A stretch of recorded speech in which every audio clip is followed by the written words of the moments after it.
A show of force at the border with North Korea. With North Korean soldiers just meters away, U.S. Vice President Mike Pence delivered an in-person warning to the North that U.S. policy is changing. The era of strategic patience is over.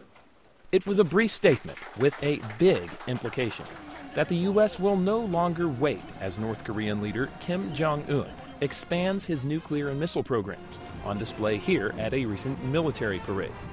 But U.S. President Donald Trump's next step isn't clear. Trump has suggested the U.S. could act alone against the North. To back up that threat, a U.S. aircraft carrier strike group is headed for the Korean Peninsula. Trump has also tried to persuade Chinese leader Xi Jinping to put more economic pressure on his North Korean ally. But those steps are variations of strategies already used by past administrations, raising the question, just how much will U.S. policy change under Trump? Chris Hill, a former U.S. ambassador to South Korea and lead negotiator in nuclear talks with the North, says there's no magic answer. There's a finite number of things that one can do.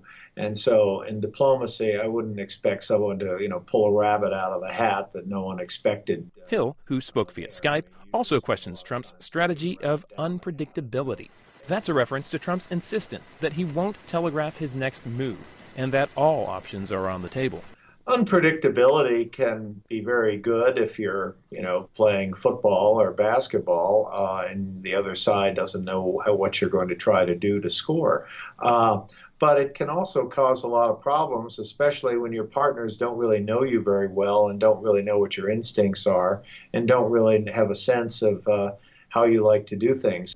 At the White House, Press Secretary Sean Spicer also declared a new era of North Korea policy, but refused to go into details. So the president's been very clear that not taking options off the table gives us a stronger hand. Just what Trump will do with that hand is anyone's guess.